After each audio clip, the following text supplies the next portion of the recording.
Dis die grootste wonderwerk, want wanneer iemand hulle hart en lewe vir Jesus gee en tot bekering kom. Tweedens verstaan mense nie hoe doelloos en leeg hulle lewe is op aarde sonder Jesus nie, want sien redding luister buite Jesus Christus en 'n verhouding met hom is daar diep donker duisternis. En dan besef ek, die belangrikste plek waar jou naam moet wees, is in hierdie boek. Ons ontmoet nie net mense nie, ons ontmoet hulle, sodat ons hulle nader aan Jesus kan bring.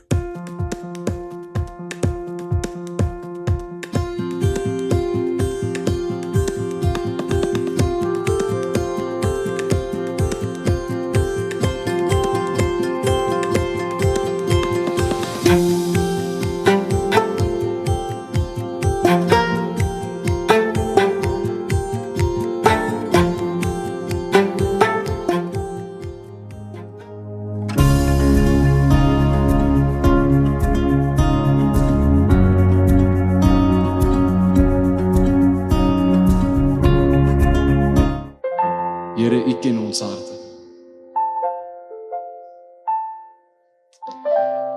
Ons elkeen moet getuig van hoe goed ons was. Sal ons heel naweek hier wees. Want ons het soveel getuienis, soveel stories van hoe U ons gered het uit ons tye van nood uit.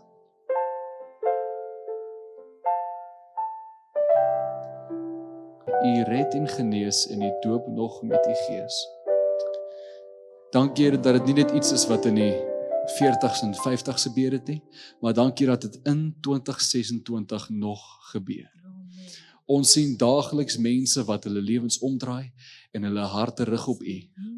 En wat kan ons anders sê as halleluja? Halleluja. Halleluja. Prys die Here, onse God almagtig. Wie is daar in hemel en aarde soos U? Dankie dat U ons duur gekoop het met U bloed.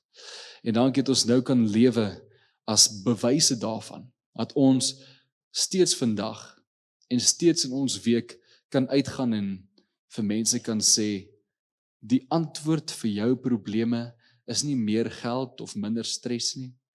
Die antwoord vir jou probleme is 'n persoon met die naam Jesus Christus. En dankie Here dat wanneer ons voor U kruis kom kniel, kan ons gevul word met 'n diepe waardering vir wat U vir ons gedoen het. Maar wanneer ons voor U oop graf staan en voor U leë graf staan, is ons gevul met 'n sin van hoop en van afwagting, want ons koning kom. Hy kom weer terug om ons te kom haal en ons sien so uit vir daai dag. Here, maar ons bid ook nou vir die res van die verrigtinge vir hierdie diens. Ons bid vir Pastor George, Here, dat U hom so sal aanraak met U vuur, Here. Dat U hom sal vul tot oorlopends toe vol met U Gees. Dat hy die vrymoedigheid sal hê om te spreek die woord van God soos dit staan, Here, soos hy doen. En mag hy ons kom leer, Here, wat dit is om 'n beter mens te wees, wat dit is om 'n beter kind van God te wees.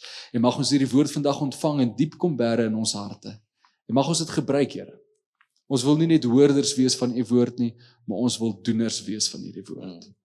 Here, ons stel ons harte oop en maak ons dan bereidwillig, Here, om uit te gaan en om 'n verskil te maak met hierdie woord wat ons vandag ontvang. Seën ons nou met U Heilige Gees.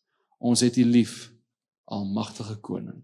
En almal wat dit glo sê, amen. Aan die voet van die kruis wag die groenste weivelde. Daar vloei die lewende water sonder ophoud. Daar vind vermoeides rus, gebrokenes genesing en verlorenes 'n tuiste. Die groen gras is nie net 'n plek nie, dit is waar Jesus is. Die wêreld bied baie water aan, maar nie alle water is drinkbaar nie. En nie elke bron kan jou dors les nie. Reis jy vandag deur droë vlaktes met moe voete en 'n leë hart? Oral is daar beloftes van verligting, maar die waterbronne is van korte duur. Maar Jesus nooi jou vandag, met elke tree in sy rigting verander die dorre grond, want waar lewende water vloei, spruit nuwe lewe voort. Sagte, weelderige gras is hier te vind. Hoop word herstel, Vrede skiet wortel en jou siel word verkwik. Kom rus vandag by die kruis. Drink van die lewende water en laat die goeie herder jou lei na die groen weivelde, waar ware lewe, vrede en rus gevind word. Hy laat my neerlê in groen weivelde, na waters waar rus is, lei hy my heen. Dis Psalm 23 vers 2. Ons is so besig in Augustus maand om iets saam te vat wat ons in Julie begin het. En dit is hierdie wonderlike reeks waarmee ons besig is. En ons vind uit oor wat is God se doel, wat is die fokusse van ons lewe. En ons het gekyk dat ons moet aanbidders van die Here wees, ons moet hom groot maak met ons hele lewe, met ons lippe en met ons lewe. Ons het gesien ons moet deel wees van die huisgesin van God. Ons het 'n hemelse Vader met wie ons 'n verhouding bou deur Jesus, maar ons het ook familie gekry. Ons is deel van hierdie huisgesin en ek moet hulle lief hê. Dan het ons ook gesien dat ons moet groei in gelykvormigheid aan Christus. Dis 'n fokus van ons lewe, dis waarvoor ons bestaan. Ons wil soos ons Here Jesus word. Hy is nie net iemand wat ons dien nie en aanbid nie, maar ons moet soos hy word. Dit is nog 'n fokus van my lewe. Die 4de fokus is ek moet dien met my lewe. Ek moet die gawes, die talente, die vermoëns wat die Here my gegee het, moet ons gebruik om die kerk op te bou en 'n verskil in die wêreld daar buite te maak, dat Jesus se koninkryk kan kom. En laastens moet ons getuies van Jesus Christus wees. Ons moet vertel dat hy die verlosser is en die Here is wat sonde vergewe en mense se lewens nuut maak. En hierdie 5 fokusse is so belangrik. Nou baie mense sê die volgende: ek moet sin vind in die lewe. Nou jy geweet, die ouens wat nou die goed navors, sielkundiges en gedragskenners, hulle sê mense vind nie sin in die lewe nie. Dis nie iets wat jy vind nie. Dis iets wat jy gee. So jy vind nie sin in die lewe nie, jy gee sin in jou lewe. En as ek Jesus Christus as Here ontdek en hy word die koning van my hele lewe, dan gee hy vir my sekere goed waarop ek moet fokus in sy woord. En as ek dit doen, dan gee ek sin en rigting aan my lewe. Ek moet sin en rigting aan my lewe gee. En hierdie 5 dinge waaroor ons nou hierdie Julie maand en Augustus maand praat, dit gee sin in my lewe. Want anders is ek doelloos, ek weet nie hoekom is ek hier nie, maar as ek in die oggend opstaan en ek weet, ek is aanbidder, en as ek die Here aanbid het, dan gee ek sin in my lewe, want ek het die Here aanbid. As ek weet dat ek het 'n huisgesin, ek moet lief wees vir my medegelowiges, ek moet 'n verhouding met my Vader bou, dan gee dit sin in my lewe. As ek weet ek moet soos Jesus word, ek moet hom beter leer ken, dan gee dit sin en rigting in my lewe. As ek weet ek moet dien met my gawes en my talente, dit wat die Heilige Gees in my gedeponeer het, dan gee dit sin in my lewe. As ek weet ek moet getuig en ek moet mense bewus maak van Jesus Christus deur my lewe en deur wat ek getuig, dan gee dit sin en betekenis in my lewe. Baie mense soek sin in die lewe, maar ons weet, al sin wat daar is in Jesus Christus te vind, is dit nie waar nie. En as ek hom vind as Here, en hy vind my eintlik, ek was die verlore skaap, hy het my gevind, dan gee ek sin in die lewe deur te doen wat hy van my vra. En vandag wil ek graag met jou praat. Ons gaan Augustus maand 'n bietjie hierby stil staan. Jou roeping om 'n getuie te wees. Dit is so belangrik om 'n getuie vir Jesus te wees. Nou ek weet nie van jou nie, een van die lekkerste ervarings in my lewe is wanneer ek sien wanneer iemand of 'n huwelikspaar of 'n gesin Jesus Christus vind. Hulle was verlore sondaars gewees, hulle het gelewe, hulle het geluister wat die duiwel vir hulle sê hulle moet doen, hulle het vir hulle self gelewe, hulle het sondig gelewe, en dan kom hulle tot bekering. Hulle vind Jesus en hulle lewe verander. En jy sien sommer daar hulle gesigte verander, hoe hulle lyk verander, hulle gelaat verander. Het jy geweet sonder dat jy anders lyk? Jy moet by reunie sien. Die ou wat die Here dien, die ou wat nie die Here gedien het nie. Hulle lyk anders. Maar wanneer ek my rug op die duiwel draai en ek sê ja vir Jesus, verander my hele lewe, my gemoedstoestand, hoe ek dink, hoe ek optree, alles verander. En dit is so mooi om te sien, as iemand waarlik hulle harte wyd oopmaak vir Jesus, en sê, Here, kom verander my deur U Gees. Ek wil lewe vir U, ek wil gehoorsaam aan U wees. Mense wat aanbidders word, bidders word, Bybellesers word, kerkbywoners word, mense wat hulle vrye tyd gee om vir Jesus te dien, mense wat net 'n verskil maak. Hulle huise voel anders. As jy daar instap, dan voel jy Jesus daar.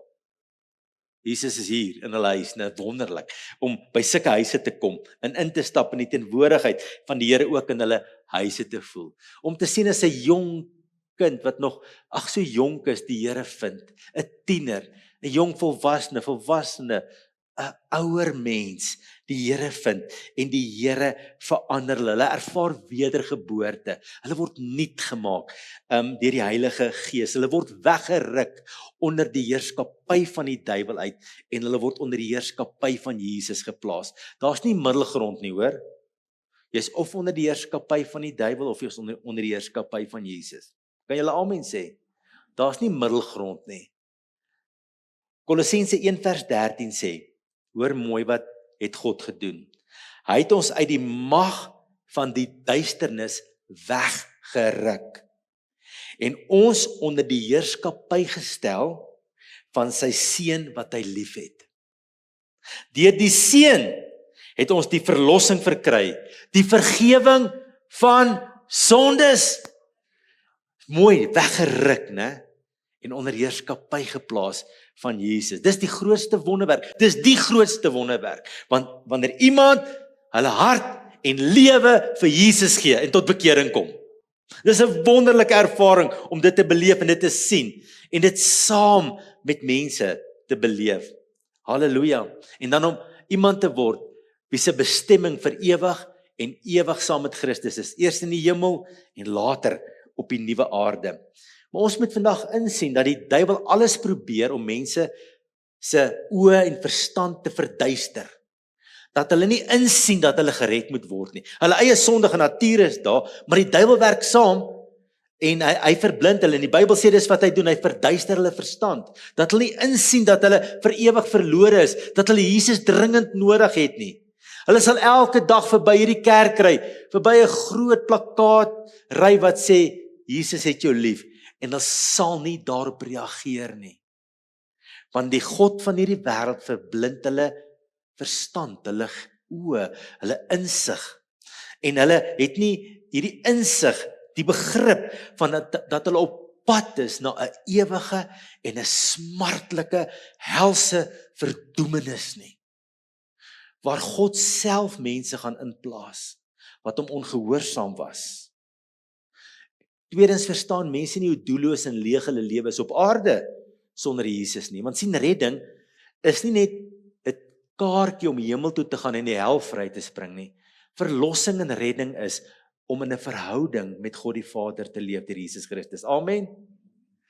Nou reeds beleef mense 'n leegheid, 'n armoede in hulle hart. Hulle beleef iets om onder die heerskappy van die duiwel te wees. Wanneer materialisme hulle God word, wanneer menslike erkenning hulle God word, wanneer plesier hulle God word, wanneer bodybuilding en goed hulle God word, wanneer rugby en TV kyk, en om een series na die ander series hulle God word, wanneer verslawende gewoontes hulle God word, of dit nou dobbel, of iets op die internet, of wat ook al is, dis hulle God, hulle buig daarvoor, is hulle God, selfbelang, word hulle God. En jy weet, die Bybel sê vir ons op so baie plekke in die Ou Testament, jy sal word net soos jou God. Die God wat jy aanbid, jy sal daai God se karakter aanneem. En baie mense is in daardie plek in hulle lewe en hulle leef in duisternis. Luister, buite Jesus Christus en 'n verhouding met hom is daar diep, donker duisternis. Net in Jesus en onder sy heerskappy is daar lig. Net by Jesus is daar lig, redding en vrymaking. Kyk hoe beskryf die Bybel dit ook in 1 Johannes 5 vers 19. Ons weet dat ons aan God behoort en dat die hele sondige wêreld in die mag van die duiwel is. In sy greep, onder sy beheer, en hy stuur hulle lewe en dryf hulle lewe aan na die afgrond toe. En daarom, mense gaan nie sommer uit hulle eie uit. Sommer nie, daar's oomblikke, kerk toe kom en na die Here Jesus toe draai nie. En dis waar ek en jy inkom, om getuies van hierdie wonderlike boodskap van redding te wees, en mense te vertel, en uit te leef, dat Jesus die verlosser is, dat Jesus die antwoord is, dat hy die redder is, dat mense verlos en nuut gemaak kan word, en dat hulle vir ewig saam met hom kan leef, in heerlikheid. Maar die probleem is dat in die tyd waar ons lewe, glo selfs baie Christene nie aan 'n werklike hel nie. Baie mense sal sê, ja, dis simboliese taal. Dit beskryf iets van 'n toestand wat 'n mens beleef wat ver van God af is. Maar iets soos 'n fisiese hel, waar God, die regverdige regter, mense gaan ingooi, inplaas, wat hom ongehoorsaam was, dit bestaan nie werklik nie. En onthou, die hel is nie 'n plek wat God mense inplaas nie. Dit is mense se eie keuse, want hulle het gekies om sonder God te leef. Dis hulle eie keuse. God eer hulle keuse om hom nie te dien nie. Ons lees in Openbaring 20, dat daarvan vers 14 af, en die dood en die doderyk is in die poel van vuur gewerp. Dit is die tweede dood. En as dit bevind is, dat iemand nie opgeskryf was in die boek van die lewe nie, is hy in die poel van vuur gewerp. Ek kom baie keer by skole, dan sien ek, 1986 of 98, was dit die Victor Ledorm en die Victrixse dorm, en dit was die cum laude leerlinge, en dis die hoofseun en die hoofmeisie, en jy kry al hierdie name op daai bord, al die uitgeleese persone daar. Maar dan besef ek, die belangrikste plek waar jou naam moet wees, is in hierdie boek. Amen. En daarom moet ek en jy getuig. Daarom moet ek en jy Jesus se boodskap uitlewe, dat mense nie by hierdie plek kom in hulle lewe nie. 2 Tessalonisense 1 vers 9 en 10 bou op hierdie gedagte voort, vers 10 bou daarop voort, wat sê in vers 9, hulle sal as straf ondergaan, 'n ewige verderf. Dit gaan nie ophou nie. Na 'n miljoen jaar gaan die Here nie sê dis genoeg nie. Na 20 miljoen jaar gaan die Here nie sê dis genoeg nie. Dis 'n ewige verderf. Weg van die aangesig van die Here en van die heerlikheid van sy sterkte. Dis ernstige goed hierdie, né? Ernstige goed. En hier's waar ek en jy inkom, om ons getuienis uit te leef en uit te vertel in hierdie wêreld, dat mense na Christus toe kan kom, dat hulle nie op hierdie verskriklike plek sal land nie. En ons moet baie wys wees in die uitdra van ons getuienis. Ek onthou, as 'n skoolgaande kind het ek die Here ontmoet. O, dit was wonderlik. Dit was so wonderlik om Jesus te ontmoet. En by die skool het ek 'n Bybel in my sak gehad en 'n groot kruis hier so gehad, en elke ou wat voor my gekom het, het ek geBybel punch, hoor. Sê, kyk wat staan in die Bybel. Later ek so aangeloop gekom het die skool voor my so hoofpad gemaak, soos die rooisie oopgekloof. Niemand wou by my sit nie. Niemand wat met my iets te maak hê nie, maar ek was hierdie radikale, ek wil almal net vertel van Jesus. Julle, en toe het ek besef, hoor, daar moet 'n wyser manier wees. Ouens moet actually 'n bietjie van jou hou ook, dat hulle jou kan luister. Toe het ek nou wys geword, en ek het beter geraak, hoe om my getuienis uit te lewer aan mense met wie ek elke dag 'n skoolbank moet deel. Saam met hulle rugby moet speel, saam met hulle cricket moet speel. Ek moes wys geword het hoe ek hulle benader. Ek het ook in daai tyd, sal ek nooit vergeet nie, ek het net gehoor die pastoor preek, jy moet getuig, so 'n opdrag van die Here, en hy het my nie gesê hoe nie. So ek het in daai myn dorpie het ek van huis tot huis geloop en klop ek in die deure. Sê ek, oom, ken jy die Here? Die oom dink ek sê Jehovah's Witness. En weet, moeilik hoor, hulle jaag jou weg en die honde byt en gaan te kere, en jy het hierdie passie, mense moet by die Here kom. Zulu mense, Tswana mense op straat, ek keer hulle voor. Kyk, ek het 'n ywer gehad, né?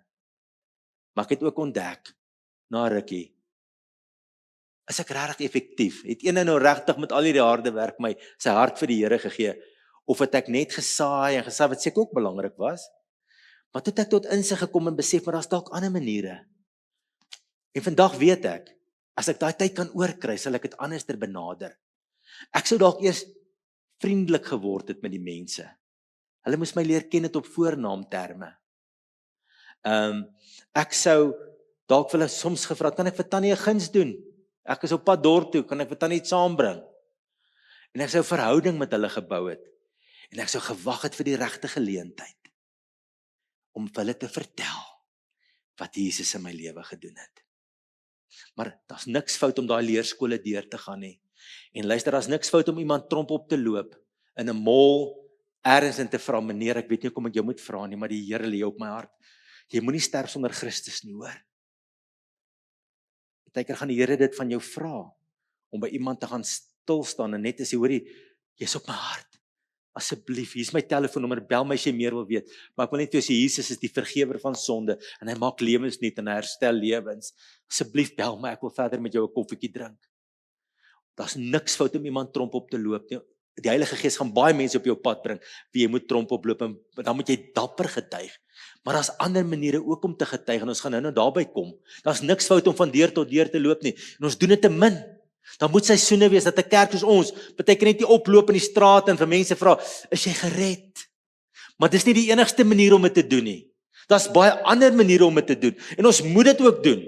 Ons moet partykeer deur woonbuurtes loop en bid en sê, Here, red hierdie straat van my. Red hierdie dorp, soos ek met my kar ry, dan lê ek my hand soms op huis, Here, hierdie huis met die rooi dak, hierdie huis met die blou dak. Here, red hierdie huisgesin. Dan moet by ons 'n bewustheid wees dat mense is op pad na hierdie verskriklike plek wat die hel genoem word. Ons kan nie al die mense dieselfde benader nie, weet julle. Jy kry twee tipes ongelowiges. Kom ons noem dit vir praktiese onthaalwe, 'n tipe A en 'n tipe B ongelowige. 'n Tipe A ongelowige is die Here besig. Die ou dalk 'n boodskap op die radio gehoor of hy het iets op televisie gesien. Dat iets in sy lewe gebeur, 'n krisis, en die Heilige Gees is besig met hom te praat en sy hart is reg. Hy's gereed om sy hart vir Jesus te gee. Hy's in daai area van besluitneming het hy inbeweeg. En hy weet daar's meer in die lewe. Hy voel sy lewe is sinloos en hy soek God, tipe A ongelowige. En ek en jy moet bewus wees van hulle. Hulle is gereed om gevang te word. Altyd bewus wees, jy's 'n ou wat gereed is. God het hom voorberei. Dan kry jy tipe B ongelowige. Die ou is hardvochtig. Hy's nog glad nie op die plek om diep dinge te gesels en oor die hemel en die hel te praat nie. En jy weet, Here, vir hom bid ek. Jy het 'n ander strategie met hom. Jy loop 'n pad met hom. Jy gaan hom op 'n ander manier benader. Jy bid dat die Here 'n honger in sy hart skep. Jy doen ietsie, maar jy besef, as ek nou met hierdie ou praat, dis so goed, ek gooi my parels voor die swyne. Ek moet versigtig wees hierso. Hierdie is te vinnig. En ek moet 'n aanvoeling hê en die Heilige Gees moet my help om hierdie tipe A en hierdie tipe B ongelowige te bereik, want hulle is daar. Maar die feit is, wat ek en jy vandag moet herontdek en net weer vasgryp, is om te sê, die Here gee my 'n opdrag om sy getuie te wees. Matteus 28 vers 19 sê dan, gaan dan na al die nasies toe. Gaan na almal toe, reik uit, vertel die mense van my liefde. Doen dit deur jou lewe te lewe, dat hulle Jesus in jou sien. Die voorbeeld wat jy lewe, dit wat jy sê, hoe jy jou woord gebruik, jou woordkeuses, die manier hoe jy die lewe hanteer. Vertel vir hulle wat Jesus vir jou beteken. Vertel mense wat nodig, dat hy die redder en die verlosser is, dat hy ook hulle sonde kan vergewe. Maar wees my getuie en kind van die Here, dis iets wat ek in ons hart moet vasgryp hier binnekant, of ek nou vandag 16 jaar oud is, en of ek ouer geword het. Ek bly sy getuie. Binne my huis, in my familie, binne my vriendekring, waar ek ook al is ek God se getuie. En ek moet hierdie onderliggende verantwoordelikheid altyd hierso hê. As ek iemand se hand skud, dan moet ek altyd in my koppie agter hê. Hoe kan ek hierdie persoon nader na Jesus toe lei? Luister, ons ontmoet nie net mense nie. Ons ontmoet hulle sodat ons hulle nader aan Jesus kan bring. Dat hulle nie vir ewig verlore sal gaan nie, dat hulle nou reeds op aarde 'n verhouding met hulle hemelse Vader deur Jesus Christus kan hê. En dit is my opdrag. Dis God se wil dat nie een mens verlore gaan nie. Nie een mens verlore gaan nie. En so baie hang van jou en van my af, want die Here het jou en vir my strategies hierso geplaas. Of jy in Randfontein bly, Helderkruin bly, of jy in Luipaardsvlei bly, die Here het jou strategies geplaas om sy skynende lig getuie te wees, wat mense bewus maak, daar is 'n God in die hemel wat hulle liefhet, en daar is 'n Jesus wat aan die kruis gesterf het, en dat hulle sonde vergewe kan word. Kan jy haleluja in hierdie kerk sê vanmôre? En ek en jy is daardie vurk in die pad in mense se lewe. Wanneer mense met ons te maak het, moet hulle weet, hier's 'n vurk in die pad. Ek moet keuses begin uitoefen. Of ek gaan met my lewe aan weg van God af, of ek kies Jesus Christus en ek begin God se pad met my lewe loop. En ons gaan nou praat oor wyses hoe ek 'n beter getuie kan wees. Want sien, voordat ons kom by die maniere hoe ek 'n getuie kan wees, as ek en jy nie mense liefhet en nie bekommerd is oor hulle eindbestemming nie, sal ek en jy nooit God se getuie word nie. Sal ons nooit vir Jesus getuig nie. As ek niks voel vir die mense om my nie, dan gaan ek nie getuig nie. Maar dink 'n bietjie, iemand kom roep ons nou, kom hy ingestorm en sê hier's 'n huis wat besig is om hier buite af te brand. Daar's 4 mense vasgevang in die huis. Ons sal uitstorm ons sal die brandweer bel, ons sal emmers gryp water, ons sal tuinslange koppel, ons sal skree, ons sal roep, ons sal iets doen. Ons sal regtig alles in ons vermoë doen om daai gesinnetjie uit die brandende huis te kry. Van ons sal so dapper wees om deur die vlamme te hardloop en daai kinders te gaan uithaal. Hoekom? Want ons gee om.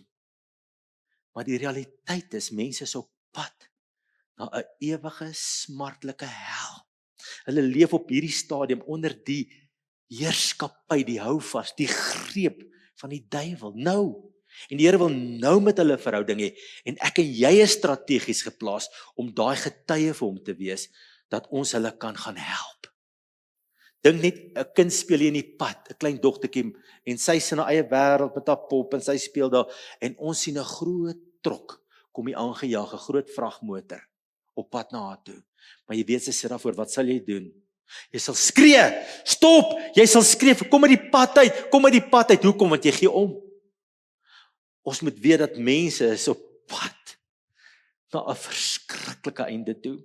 En ons moet alles in ons vermoë doen, sodat soos Lukas 15 vers 10 sê, dat daar blydskap onder die engele van God kan wees oor 'n sondaar wat hom bekeer. Kan ons haleluja sê? En ek en jy strategies deur die Here geplaas. En jy sê, ek voel so swak, ek weet nie of ek dit kan doen. Jy kan. Handelinge 1 vers 8 sê, en julle sal krag ontvang wanneer die Heilige Gees oor julle kom, en julle sal my getuies wees. Daar in jou gesinnetjie, daar in jou familie, in jou vriendekring, in die wêreld, waar jy beweeg, sal die Heilige Gees jou lei om 'n getuie te wees. En jy gaan 'n impak in mense se lewens maak. En jy gaan sien hoe mense verander. Ek herinner my as 'n kind, my pa was 'n kind van God, toe hy 'n ruk lank teruggeval, en hy het begin drink en allerlei goed, en daar was verkeerde vriende, en ek kon onthou hoe sleg ons huis was, en ek onthou 'n dronk pa vir 'n ruk, net 'n kort ruk in my lewe, dit was aaklag geweest, en ek onthou in die middag, die mense wat daar begin rondhang het, ek wou nie huis toe gaan nie, na skool wou ek nie huis toe gaan nie, my huis het sleg geword, maar toe kom my pa weer tot bekering, hy het weer sy hart vir Jesus gegee, en ek onthou die atmosfeer in ons huis verander het, en ek wil vir julle sê, baie huise hier buite, beleef wat ek as 'n kind beleef het vir 'n tydjie lank, hulle beleef het al van hulle so groot is, dag in, onder die heerskappy en die greep en die houvas van die duisternis. En ons as kerk, het die antwoord, en mense kan kom, en ons kan uitgaan, na hulle toe, hulle gaan nie na ons toe kom nie, maar ons sal na hulle toe gaan, en ons sal die boodskap van verlossing en redding ook aan hulle uitleef en vertel, soos die Heilige Gees ons lei. Ek wil begin afsluit, die laaste gedeelte is baie vinnig van die preek. Julle weet, hulle sê, As jy net 'n hamer in jou gereedskap tassie het, dan gaan jy alles in die lewe kap en slaan. Alle mense, as jy dit oortrek na menseverhoudinge toe, as dit al stuk gereedskap is wat jy het om te evangeliseer, gaan alle mense spykers wees. Nee, jy gaan hulle, dis al stuk gereedskap wat ek het. Dis beter as niks, maar daar's baie meer gereedskapstukke wat die Here ons wil gee, om beter getuies te wees. So ek gaan 6 stukke gereedskap vir julle gee vandag. Uit die woord van die Here, hoe jy 'n beter getuie kan wees. En by tye gaan die Heilige Gees hierheen gebruik, by ander tye gaan die Heilige Gees hierheen gebruik, maar uiteindelik gaan jy 'n impak maak, dat mense by Jesus toe, na Jesus toe kom. Want kyk, al beeld wat ons het, van getuienis, is die een wat ek nou vir julle vertel het, om na die straat te loop en te sê, ken jy die Here, ken jy die Here, wat 'n wonderlike manier is op sy tyd, maar baie keer is dit totaal oneffektief. So ons moet kyk, hoe lei die Gees my? Watter stuk gereedskap moet ek in hierdie oomblik gebruik om die beste getuie vir Jesus te wees wat ek kan wees? Die eerste stuk gereedskap is om mense te nooi. Onthou julle in Johannes 1 vers 40 tot 42 het Andreas sy broer Simon gaan soek en vir hom gesê, ons het die Messias gekry. Dan sê vers 42, en hy het hom na Jesus toe gebring. Het julle geweet dat in navorsing oor kerke wys dit onteenseglik dat die meeste mense Jesus Christus vind deur kerk toe genooi te word. Ons dink dis om hulle tromp op straat te loop. Daar kom ook mense tot bekering. Maar die grootste gros van mense, die oorwegende gros, amper 2/3 van die Christendom, het na die Here toe gekom omdat iemand hulle kerk toe of na 'n mannekamp of 'n vroue byeenkoms of 'n jeugbyeenkoms of na 'n senior byeenkoms genooi het. Hulle is genooi en hulle het Jesus daar gevind. En al wat Andreas gedoen het is, hy het Petrus na Jesus toe genooi en daar het die Here verder die werk in Petrus se hart gedoen. Nooi mense. Nooi hulle, as jy hulle nou genooi het hierso, ons moet die vriendelikste lot wees. Die ou moet nie aankom en hy dink, "Jo, hierdie ou is vriendelik." Is dit nie so nie? Ons skud hulle hande, ons groet hulle, sê, "Weet jy waar is die geriewe? Naai tyd is roet dit, hoor. Ons sit nie soos 'n klomp waspoppe hier net voor ons uit en staar nie. Ons is heeltyd bewus van vir wie kan ek vriendelikheid bewys hier rondom my." En as ou net so 'n bietjie verward lyk, kan sê, "Jy lyk verward. Wat soek jy?" En jy help hom en jy ontvang 'n ou in die kerk met vriendelikheid. Halleluja, ons maak hulle toe met vriendelikheid, soos Filippense 4 vers 5 sê, laat julle vriendelikheid aan alle mense bekend word. So my eerste stuk gereedskap is nooi. Jy kan dit doen. Jy kan 'n getuie vir Jesus wees. Nooi hom. Nooi haar, nooi daai gesin, daai kindertjies wat nooit kinderkerk toe gaan, en sê vir daai ma en pa, ons het die beste kinderkerk. Bring hulle kinderkerk, ons het 'n wonderlike tienerpastoor. Bring hulle, ons gaan hulle bedien en skielik kom die hele huishouding in. Die tweede stuk gereedskap is net om te vertel wat Jesus vir jou gedoen het. Markus 5 vers 18 tot 20 lees ons van die besetene van Gadara, of party vertaling sê Gerasa, en Jesus het hierdie legio duiwels uit hom uitgedryf en hy het gesê daar in vers 19, gaan na jou huis, na jou mense toe en gaan vertel vir hulle wat die Here alles vir jou gedoen het en dat hy jou jammer gekry het. Luister, ek en jy het 'n storie om te vertel. Jou ore is oop. Jy hoor van 'n ou en hy sê, "Oef, my huwelik is so swaar." Sê, "Wow, laat ek jou my storie vertel. Ek en my vrou was ook op 'n stadium op skei. Dit het sleg gegaan. Maar weet jy wat? Toe het ek Jesus in my lewe gekry. My hart het versag en ons huwelik is gered." Ander keer hoor jy van 'n ou wat sy werk verloor het en hy wil selfmoord pleeg en alles. Jy sê, "Hoor, ek het ook 'n Jesus storie. Ek was ook in 'n put van ellende in my lewe, maar Jesus het my opgetel." Sonder om 'n ou dood te preek vir 3 ure en 60 Bybeltekste te ken, vertel jy net dat die Here jou jammer gekry het. Maklik. En in jou huis, dis die storie wat die kragtigste is, wat jou kinders en kleinkinders se lewe die meeste raak. Vertel jou storie, oupa en ouma. Vertel hoe jy Jesus ontmoet het, hoe hy jou lewe verander het, hoe goed hy vir jou en oupa was, hoe goed God vir julle gesorg het, hoe getrou hy was in jou lewe. Wat 'n getuienis, die werklikheid van Jesus in jou lewe. Dan is daar 'n derde stuk gereedskap wat ons het, en dit is die direkte wyse of 'n konfrontasiewyse. Dit is Petrus op Pinksterdag. Die Heilige Gees word uitgestort en hy begin preek daar in Handelinge 2 vers 38 en sê vir hulle, "Bekeer julle." Hy is in hulle gesig, né? Bekeer julle, dan sê hy in vers 40, laat julle red tussen hierdie ontaarde mense uit. Julle hoort nie meer by hierdie ontaarde mense nie. Julle hoort nou by Jesus. Kom onder die koninkryk van duisternis uit. Kom na die koninkryk van Jesus toe. Julle, dit is 'n wonderlike manier wat ou baie keer moet gebruik, waar jy letterlik iemand in die swembad instamp. So as jy nie wil swem nie, dan stamp ek jou. Dis jy's daar, nee, en dis nie ons almal se persoonlikheid nie, maar daar gaan kere kom in jou lewe dat God vir jou gaan sê, gaan waarsku daai man, hy's op pad hel toe. Sê jy moet jou bekeer. Ek staan met die erns van God op my lewe hier voor jou, my broer, my suster.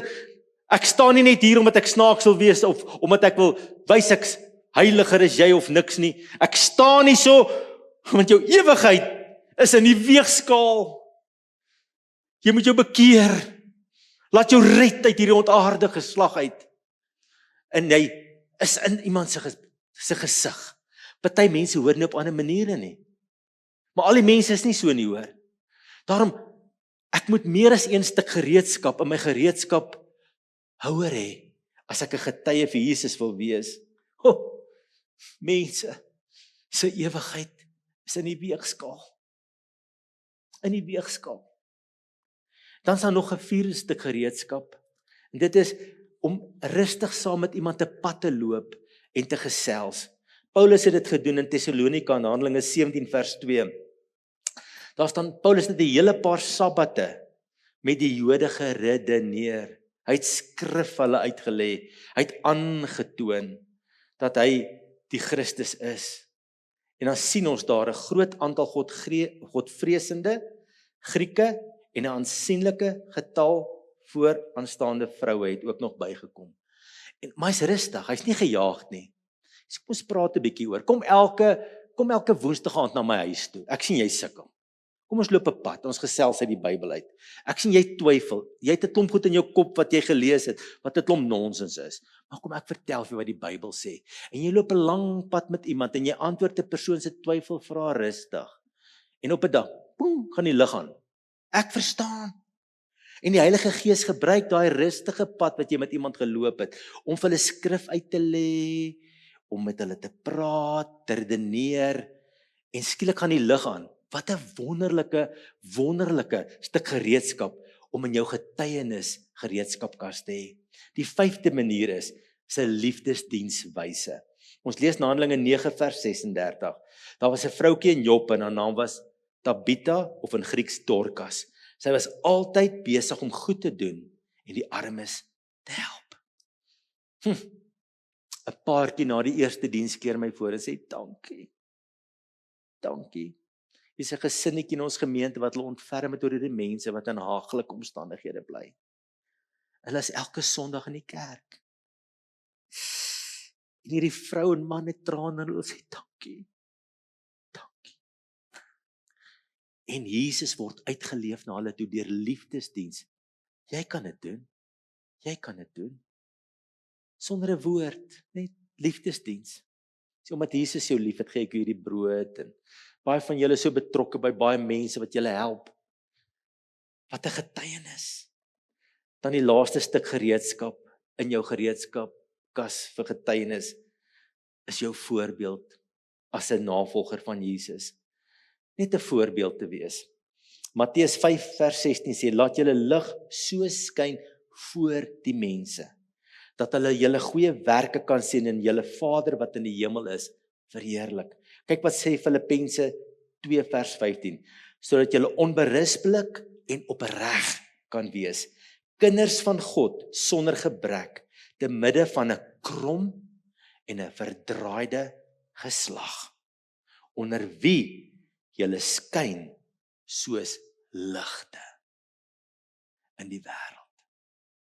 Hier word jou werkkwaliteit, jou werkintegriteit, die feit dat jy betyds vir werk opdaag, dat jy 'n tweede my loop, word dit jou preekstoel.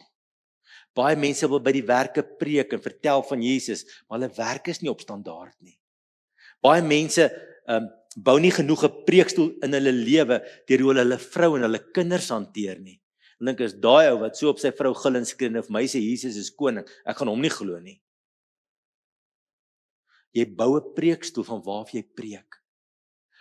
En dis ongelooflik hoe hierdie woordelose getuienis mense se lewens kan raak. Jou lewensingesteldheid, jou lewenstyl, jou lewenspatroon, jou waardesisteme, hoe dit net afsmeer en vir ander mense 'n voorbeeld is sonder 'n woord. Ek wil hierdie versie vir julle lees in 1 Petrus 3 vers 1 en 2. Dit praat van vrouens, maar dit raak eintlik op 'n breër vlak die impak van woordelose getuienis. Daar staan vrouens, julle moet aan julle mans onderdanig wees.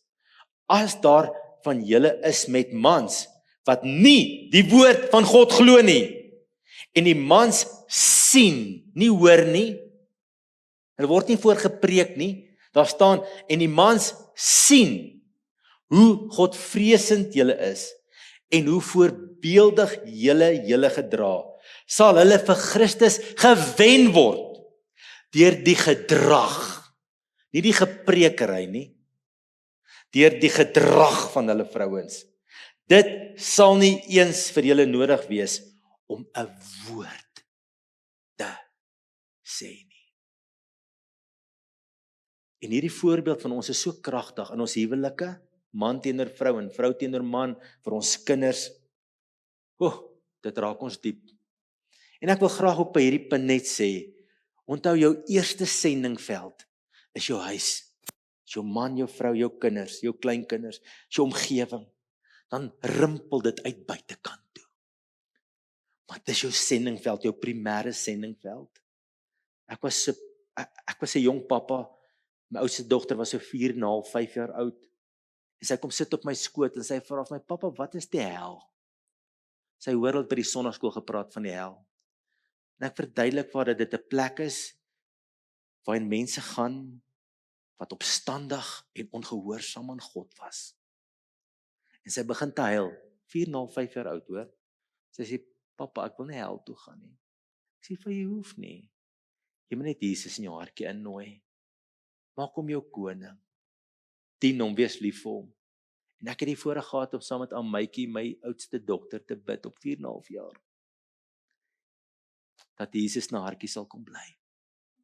Dit was goeie werk, ek was min by die huis, my vrou het al die Bybelleeswerk gedoen, ek was altyd op huisbesoeke uit. En my kinders sê nou nog vir my pa, jy was altyd besig met die kerk en nooit by die huis nie. Maar daai een geleentheid was vir my so heilig. Ek koester dit vandag nog in my hart. Ek onthou sit ek op daai breinstoel en haar koppie op my skouers, soos die traantjies hier afloop. Wat 'n oomblik. Die beste sendingveld is die mense die naaste aan jou. En dan laastens wil ek afsluit oor die plek van gebed. In 1 Timoteus 2 vers 1 sê Paulus, ek dring daarop aan, dat daar in die eerste plek met smeking, voorbidding en danksegging gebid word vir alle mense. Dan sê vers 3, soos dit goed naamlik vir God ons verlosser, wat wil hê dat alle mense gered word en tot kennis van die waarheid kom. Hoor wat sê Paulus in Romeine 10 vers 1, broers, dis die verlange van my hart. En die gebed wat ek tot God bid vir Israel, tot hulle redding. Hy sê, ek wil so graag hê my volk moet gered word. Hulle is so verlore. Hulle is nog in die wette vasgevang en hulle verwerp die verlosser. Hy sê, dis die verlange van my hart, dat my volk by Jesus sal uitkom. Maar sien julle, verlange van my hart en gebed moet by mekaar uitkom. As daar nie 'n verlange in my hart is nie, gaan ek nooit bid nie. Maar dan moet 'n verlange in jou en my hart wees en sê, Here, ek wil so graag hê mense om my, in my straat, my bure, moet by Jesus uitkom. Ek sê, hulle gaan nooit kerk toe nie, Here. Ek weet nie wat gaan agter daai toe deure aan nie. Ek sien net maandagoggende, as die lorries daar verbykom wat die vuil gekom haal, daar's bokse vol bottels. Ek weet daar's 'n probleem, Here. Ek hoor partykeer goeters, hulle is so verlore. Ek ruik partykeer die verslawende middels wat mense rook. Dis 'n probleem, Here, hier om my. Ek bid vir hulle redding. Here, gebruik my, ek meld aan vir diens. Watter stuk gereedskap moet ek hier gebruik in my getuienis gereedskapkas om hierdie mense te bereik? Maar kan dit nie net los nie, Here? Ek is hier strategies geplaas. Moet ek dan net vir hulle bid? dan doen ek dit ook. Maar kind van God, mag ek en jy opnuut vandag net weer die roeping aanvaar en sê, ek is sy getuie. Ek gaan dit uitleef, ek gaan dit uitpraat.